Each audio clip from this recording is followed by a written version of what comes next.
This is Grandmaster Daniel Naroditsky. We are watching Magnus Carlsen taking on Maxime Vachier-Lagrave, the Frenchman with three names, in their match at the 2023 Champions Chess Tour Finals. And Magnus Carlsen starting the game with a ready opening. One knight f3. Magnus, of course, can play everything equally well. And on the second move, he plays kind of a reverse Benoni with c4. And Maxime trying to decide which direction he's going to take this game. And the principled move is d4. That leads to a reverse Benoni setup, but Maxime, he plays a Queen's Gambit declined. e6 is on the board. Now, Maxime is typically a Grunfeld player, so maybe Magnus is trying to take his opponent out of his comfort zone. g3, Magnus fianchettoing his bishop, playing this like in English.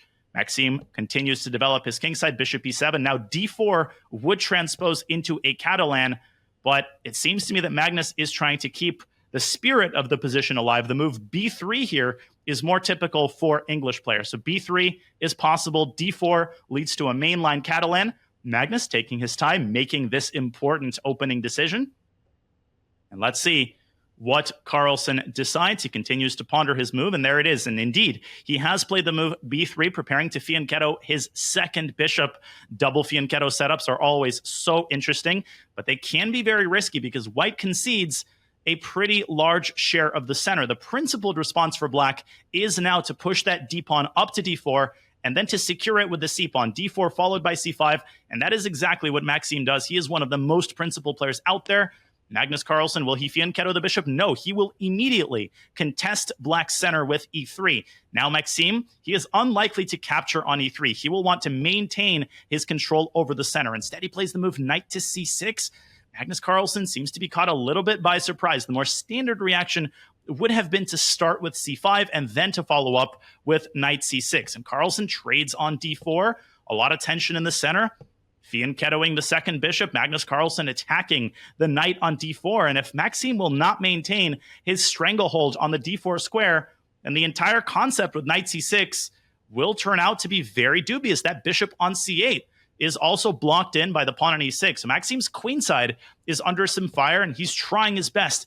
And let's see what Magnus decides. Now, he can take twice on d4. Black's queen will ultimately land on d4, and the queen is a very vulnerable piece.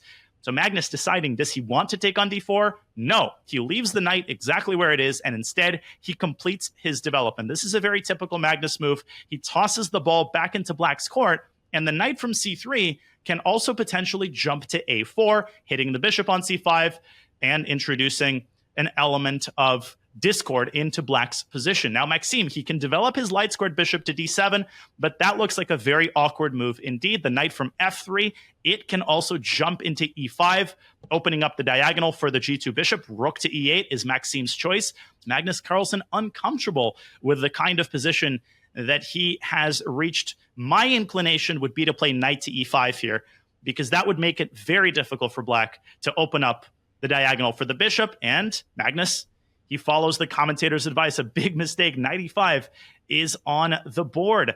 And that knight on e5, it's a pretty loose cannon. It's not protected by anything, but white can bring the rook down to e1. And that might be necessary. Maxime brings his bishop back to d6. That's a one-move threat. Obviously, Magnus is not going to move the knight away from e5. That would defeat the entire purpose of what he is trying to do. Rook e1 looks like a very natural move. f4 instead. Magnus choosing a more aggressive option, protecting the knight with a pawn. And in the event of a trade on e5, the pawn would replace the knight. It would still make it impossible for black to develop his bishop, and the f-file would open up. The f7 pawn would be incredibly vulnerable.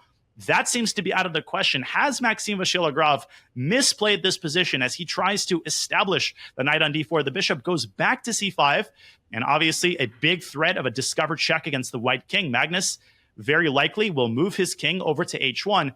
He can also consider attacking that bishop with knight to a4, but these types of adventurous moves, not really Magnus's style in a rapid game. King h1 seems very safe. He plays it. And Maxime, he's been kind of moving back and forth. He still hasn't solved the problem of his queenside.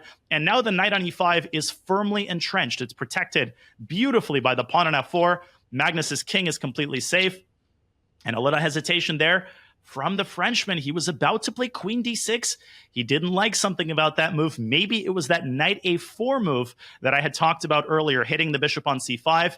Maxime has only 2 feasible queen moves. He can play queen e7, he can play queen d6. Neither of those moves seems particularly attractive. He does decide on queen e7, so changes his mind about his move. Remember that unless a piece has been released, you do not have to move the piece to that square. You have to move that piece because it's touch move, but you can move it to a different square. Now, knight a4 looks really juicy here, but Magnus plays on the other side of the board, g4, and down goes white's pawn. Magnus says, I'm castled to the king side. I don't care. The king on h1 is completely safe. It's protected by the bishop on g2 and the pawn on h2. And the f and g pawns, they are tasked with shattering black's own king side. That pawn is going to move into g5, and it's going to open up the e4 square for white's knight. That will be a catastrophe for black's bishop on c5. Black's position is on the verge of crumbling. Maxime, he prepares for the apocalypse with a move rook to d8, adding another defender to the d4 knight, but down goes Magnus's pawn. Up to g5 it goes, forcing the knight back to d7, and now the e4 square has been carved out for white's knight. Knight to e4 is going to attack the bishop on c5. It's going to open up the diagonal for white's dark-squared bishop, and this game might end in checkmate on the king side. The queen from d1 is begging. It's begging to be placed on h5, where it will participate in the attack. Magnus Carlsen centralizes his other knight. Knight e4 is on the board, and Maxime Vachier-Lagrave's central campaign has resulted in complete and abject failure. He still has not developed his queen side. He's playing this entire game without the use of his bishop, without the use of his rook on a8, and Magnus Carlsen's pieces, his bishops in particular, are operating in a beautiful symphony of strength. Knight to f8. MVL says, I'm not going down without a fight. The knight drops back for defensive purposes. It can probably be rerouted up to g6. Maxime would do very, very well to get rid of, at the very least, one of Magnus Carlsen's knights, which are currently terrorizing black on both sides of the board. And some important decisions here for Magnus Carlsen. He could take the bishop on c5 and grab the bishop pair and cash in his chips, but he says, no, I am going for more than that. The queen joins the attack. Queen to h5 is on the board. Now the direct threat is knight takes c5 and queen takes f7 check. Black's queen is going to be overloaded. Maxime might have to play knight g6. That was his idea with knight f8, and he plays it. The knight on g6, a very good defender.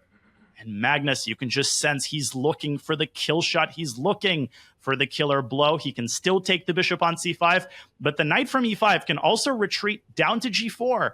And what a move by Magnus, threatening knight f6 check. That knight is going to sacrifice itself on f6, and black's king is going to be massacred by the combined forces of white's queen and white's other knight. Knight f6 check is a devastating threat. The bishop on b2 will also join in the attack.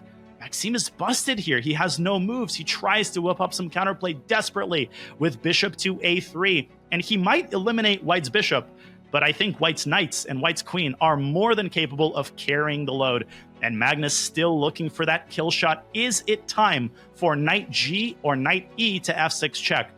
That seems to work very nicely. Knight f6 check. If black takes the knight, then white can take back on f6. Maybe Maxime wants to sacrifice the queen on f6 for 3 pieces. That might be what Magnus is contemplating. Move 19. Magnus already on the cusp of checkmate, and there it is. Knight f6 check. The knight is sacrificed, and Magnus recaptures with the pawn. That is the subtlety. He takes with the pawn in order to attack black's queen, and most importantly, to vacate the g5 square for his other knight. What a genius concept by Magnus Carlsen, who resists the tempting move and instead plays the killer move. And now knight g5 looks like the killer move. That is going to be checkmate, ladies and gentlemen. Black can defend the h7 pawn with knight to f8, but then f7 will fall with mate. White can also deliver Lolly's mate with queen h6. There it is, knight g5 on the board. Maxime, he runs with the king, but there is no chance. It's Usain Bolt racing against a 90-year-old. Rook to d7. Everything is collapsing. Magnus picks up the knight on d4. The rook cannot capture back, and Maxime throws in the towel. What a clinical miniature by Magnus Carlsen. An incredibly high-quality game as he destroys Maxime Vachier-Lagrave in their match game at the 2023 CCT Finals. All smiles at the end of the game. And I hope this game put a smile on your face. Thank you so much for watching. I hope to see you in a subsequent video.